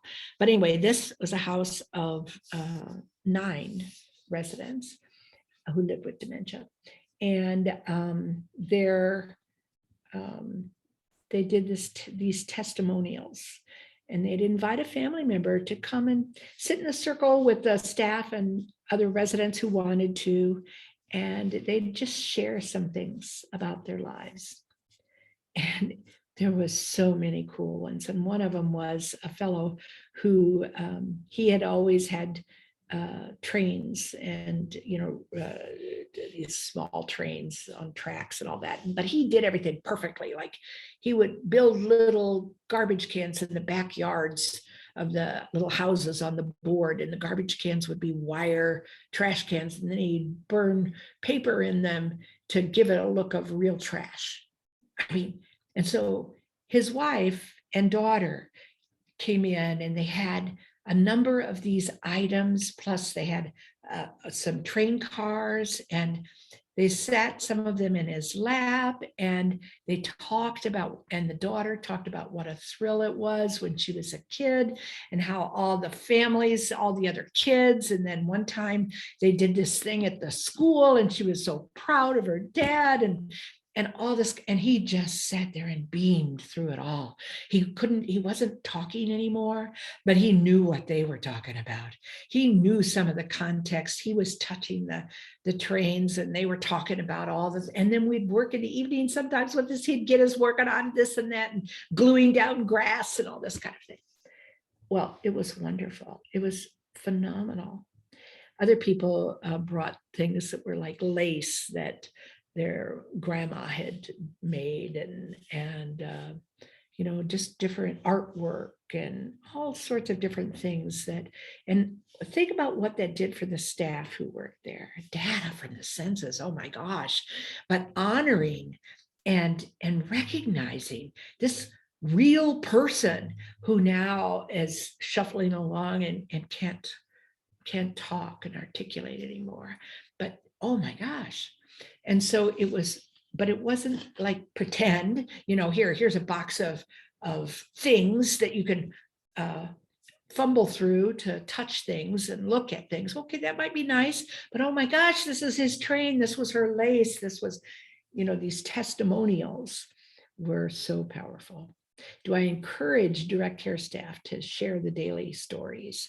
Do I listen well to the stories so that I can retell them? Do I ask elders to tell their own stories? Do we allow staff to take the time to listen? Do we ask families to participate? Do we create environments where these life stories are heard and cherished and held for retelling? And I guess I can never get past telling this one story. And that was a fellow in another household in which he was a comedian. I mean, that's how he made his living. He was a stand-up comedian, and he traveled over a 7-state region. And his family said that he was really kind of wonderful to live with. His wife told us this. Now, he had dementia, but she told us that, and she said, he would have 4 days work, then 3 days off, then 3 days work, 4 days off. And he worked the clubs, and she helped him with the booking and so on. But when he was home, he was totally home for his children, for house remodeling projects, and so on. And now he just really couldn't connect with things anymore. And so a CNA got this idea. She said, what if we asked his wife and kids for the jokes that he used to tell, and then we could say them to him? Well, it turned out much better than just that. So that's what they did, though. They call, and the wife was just delighted. She talked to her daughter and her sons, and they all came up with their favorite jokes that Dad used to tell. Thank God they were all clean, and passed them back to staff in typewritten form. And then they cut them up. They ran copies, cut them up, and put them in their pockets. And so this went on for a long, long time, because I visited there a couple of times when it was still happening. And the CNAs, if he was kind of in the dumps or he just didn't seem to be out of it, one of the CNA would pull out one of his jokes, and then she would just read it out loud to him, and he'd kind of perk up. And they found that if they stopped right before the punchline and paused just for a moment, that oftentimes he would say the punchline. Well, what happens when you hear the punchline? Oh my gosh, it was funny. So everybody laughs. So think about that gift that they gave him, because they listened and learned and involved and engaged the family. And then they were able to connect with him, because darn it, like it's saying a prayer, he was able to remember the punchline, not the joke so much, but the punchline. And when he did, they would all break out laughing, because it was wonderful and fun. And it was a funny joke besides. So those are the kinds of things. And you think those staff didn't hold on to all those stories and cherish, and then tell their families the joke when they got home, tell their 9-year-old or whatever that joke again, and then it was repeated out there. This man was still making an impact in the world. So shaping a vision together doesn't have to be the vision of the organization. I mean, that can be an overriding, driving vision, of course, but this little group of people can have a vision. This resident can have a vision. This family member or this household or this neighborhood can have a vision. And it just means something that they're reaching out for. That's the goal, to reach out for it. And becomes very powerful then when people start thinking that way. So shaping a vision together, the big best question, I'm going to move a little faster, but the big best question is the one I've got highlighted. Just ask people in a circle, what do I envision? What do you envision for the nursing home, for the residents, for the staff, for our families, or for our community? Any one of those. Just name one thing that you envision for our nursing home. Now you're asking the person to reach out beyond themselves and vision. Powerful. Definitely something that is really worthwhile. And many of these things are questions like that. Okay, let's go to the next one. Involving elders, their families, and staff. I already told you a story about that when I was talking about story, but involving the elders and their families. And if you have this is why the whole country wants to get small. I mean, not only do we want to be able to, have an ability to stay home during the next pandemic. And stay home might mean my household and my nursing home, or maybe my half of the neighborhood. But to be protected from all this other exposure that might come from people walking through my halls as if they belong there when they really don't, or delivering food and instead of putting it in the back pantry and we can go get it ourselves. So that whole idea about home and how do we create this extended family. And I recall times where I've seen parties that this little household or this little neighborhood is throwing, because it's not like, well, we have to do it for the whole building. It's what can we do for our little household? And there are times when our household wants to invite the household next door over, but there are other times we just like to celebrate ourselves. And so giving that opportunity for that kind of boundaries, creating the boundaries of our intimate family life, as it were, is really important and really valuable. And so how many times have I seen family members who are throwing a party for the household, not just for their mom, and it may be for years they would come and visit mom, and they'd sit in her room and they'd talk with her a little bit and they'd say hi to the nurse.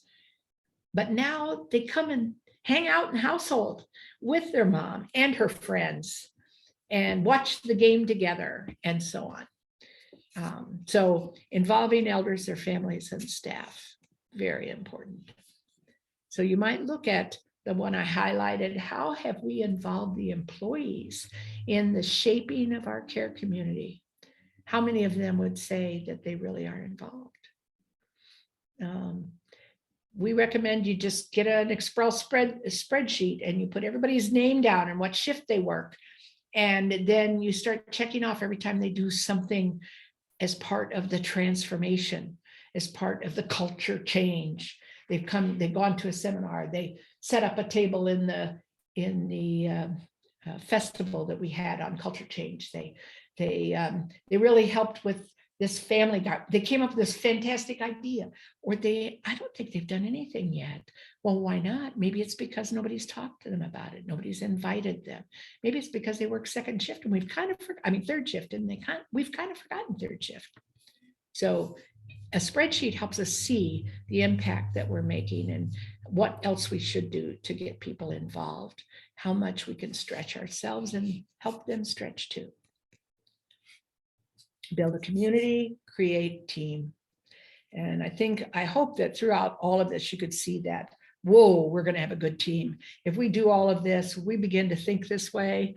If we consciously work to make this happen, our chances of creating a team are really good. And then we recommend you start with a steering team, and your steering team forms action teams, and your action teams work on different projects like MedPass or good sleep or breakfast when you want it, or bedtime snacks or whatever, and have family members and residents and staff members be in different teams. And that once you're doing that, you're making team here and here and here, and they're all learning these team activities. And so they begin to shape things and make better and better decisions as team members, and respect just grows in the organization.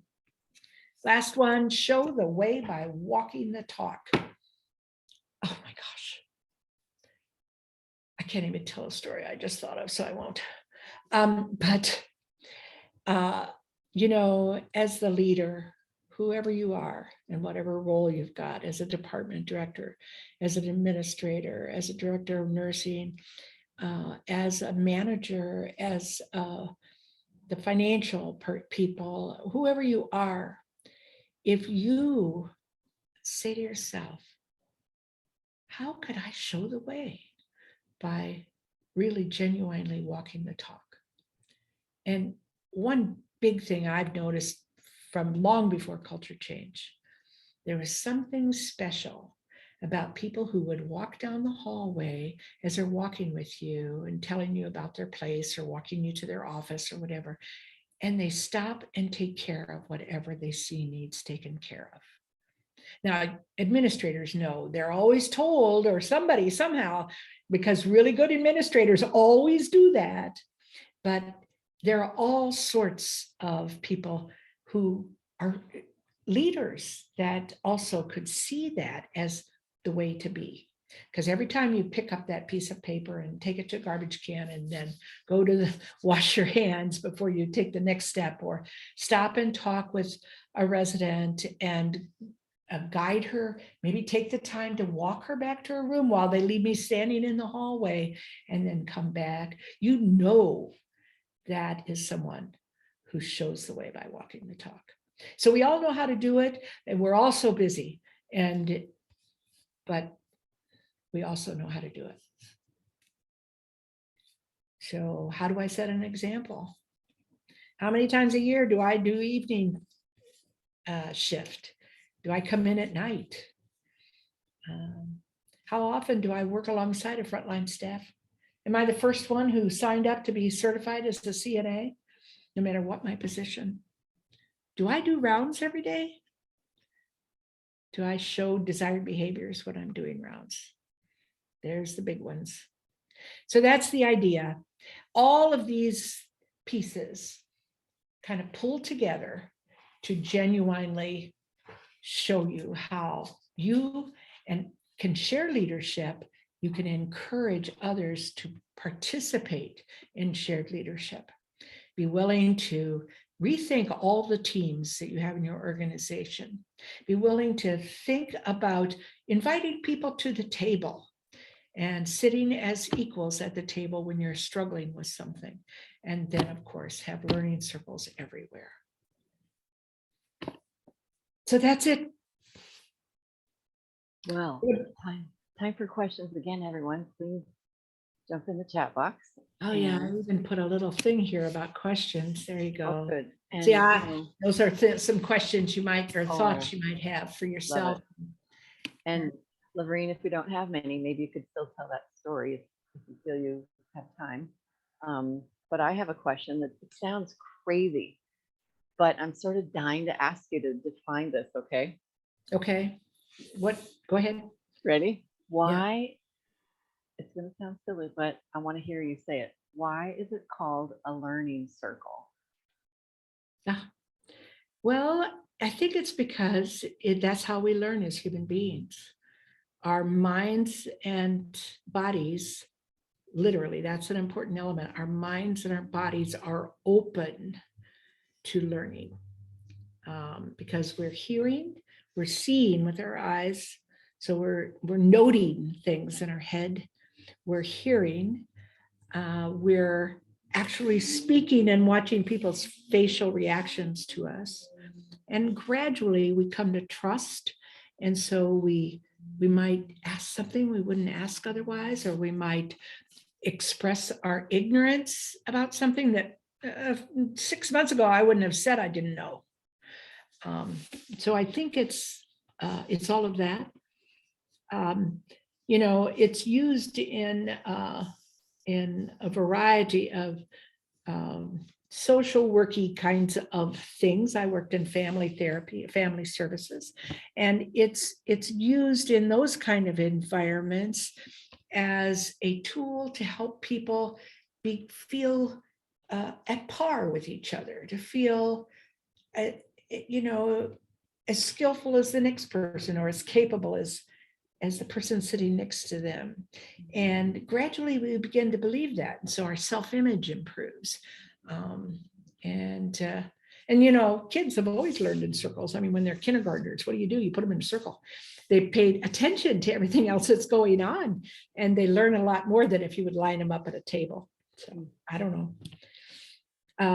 Learning circles were used in the early 90s, I believe, in Australia, nationwide, because they felt that it's the law there that you must vote. And they felt like the electorate, is that the word? People who vote, were educating themselves enough. And so it wasn't run by politicians, it was run by like women, what's that women's group that monitors voting in the US? I forget the name of them, but Yeah. non-political, Mhm. and that ran these circles. And the goal was for people to learn about what was going on and who had what kind of positions and all that kind of stuff. So I don't know. Thank you. That's the best I can do. Beautiful. Another question. I know that Brittany, who's interacted with us at Live Pair of Casper, they are going to get rid of nurses stations. So I'd love for people to hear from you what to be thinking of, be aware of, what to create instead, if you wouldn't mind. Well, I think, I mean, maybe it's already happened, because if you're already deciding you're going to get rid of nurses stations, but staff really enjoy talking about that, and to put it into circles to talk about, well, how are we going to do that, and what's going to go there instead. That's, I've got pictures of places that took tools to it, axes to it, saws to it, Yep. had a big event, hauled it out to the back field, got the fire department out there, lit it on fire. I mean, Yep. because people really enjoy getting rid of that institutional monster. So it'd be fun just to hear what, and if it never came to anything but people expressing what they'd like to do to the nurses station, it would probably feel real good to them. Great. Look at So that. maybe a Brittany. learning circle. Yeah, a learning circle to talk about it. That is Multiple learning circles. yes, right. Thank you. Beautiful.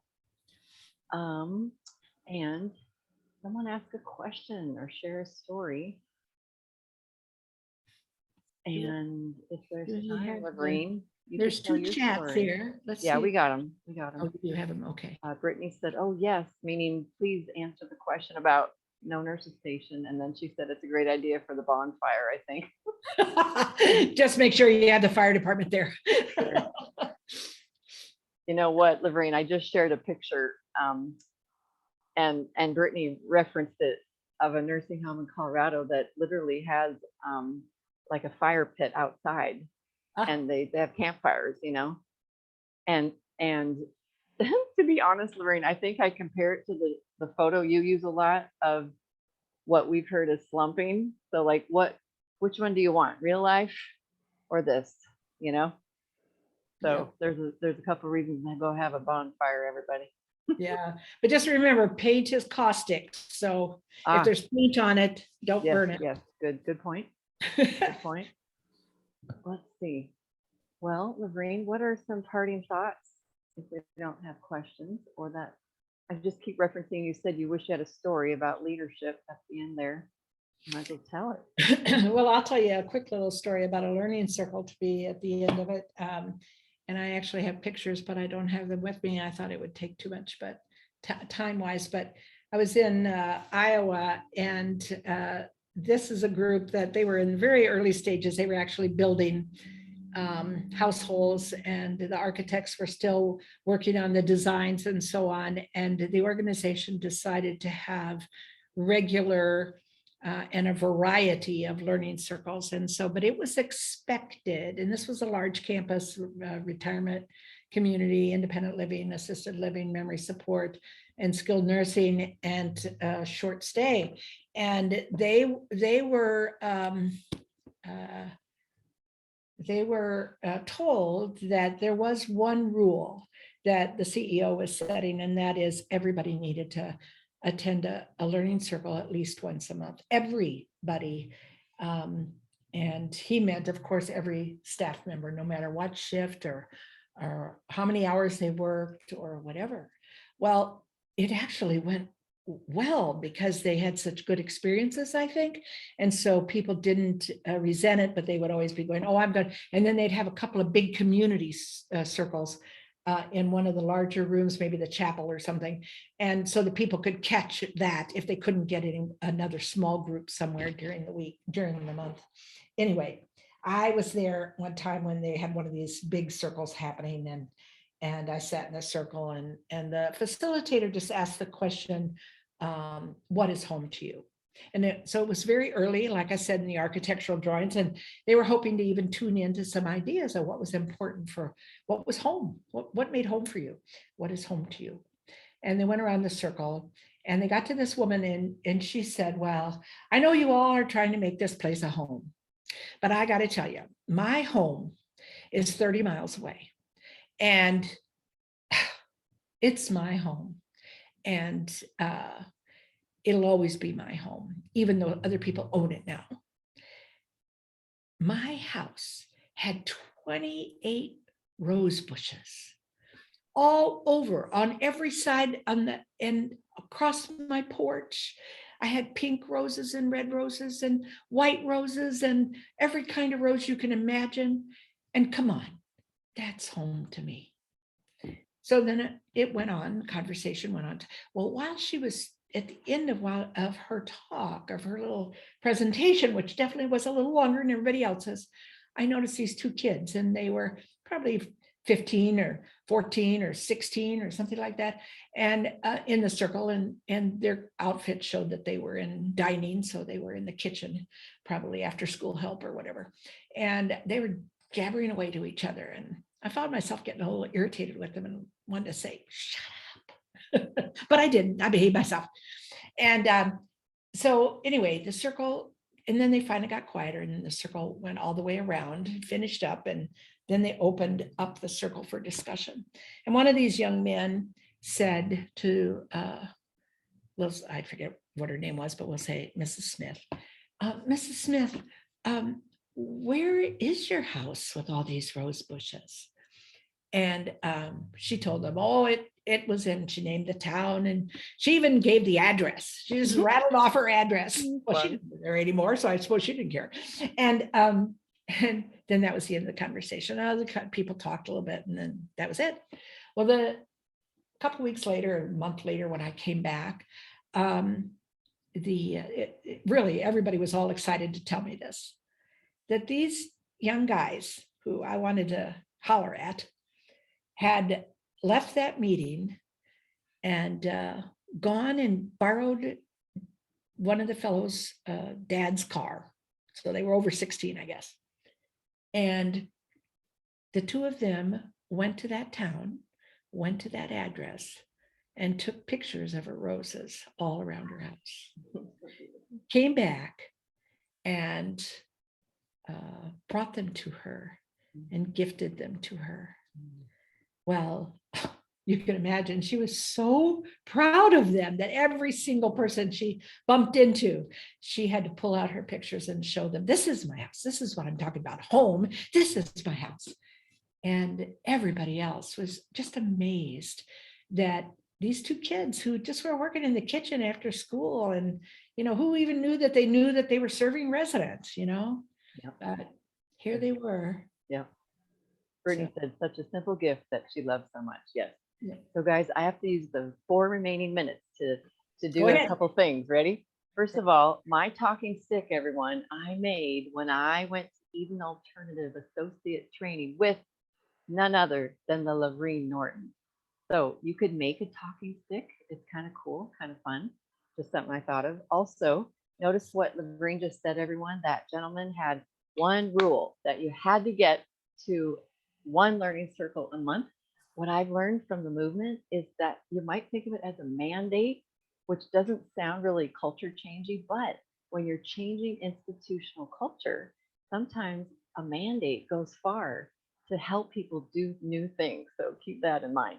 I've heard mandates like, let's see a spontaneous something on each neighborhood every day, everybody. Isn't that cool? Like, you don't even know what tomorrow's spontaneous event will be because it will happen tomorrow. I think that's so cool. And then we have some little advertising to do, everyone. We are in the first day of our online Culture Change March Madness conference. And this Thursday, a reminder, is our first special session, and it's actually for residents, people who live in Wyoming nursing homes. Of course, that means we could use your help, anyone listening, and it's going to be great. We're doing it early in the month so that I can reference it in other sessions, whatever we learn from that. And then the similar special session the next day, Friday the 4th, at for family members. So if you can get links out to family members, and everything's at 2 p.m. I think you all know that. And then a week from today is our next big splash, like today, with Suzanne Queering, and that will be person-directed dining. Lorraine, you're my hero. I mean that sincerely. I've got a sweet story to tell you all about Lorraine. When I first got to start working with her, Lorraine, you know how you said, I wanted to yell at those guys. I have a similar story. I didn't want to yell at you, but when you did a training in Colorado and you were holding your coffee cup and you started the training, my institutional head, I'm sorry to share, thought that it didn't look very professional. And I'm so sad because now I admire it because I've grown. Can you imagine everyone, a speaker holding their coffee mug? It's actually a picture of life, true, real life and normalcy. And so I love that story, Lorraine. And we all just learned so much from you today. Thank you so, so much. And also one last note, Carmen, somebody has asked, they said that they looked in their email and they don't have the. Yeah, I took care of it. Care of it. It's Okay. uploaded there. They got it. It's uploaded, right. everyone. Let me know if you need anything too. Okay. Or Lorraine. Yep. Okay. All right. Thanks. Any parting thought, my dear? And we'll close with your last. No. Okay. Thanks, everyone. Perfect timing. Thanks so much. Bye now.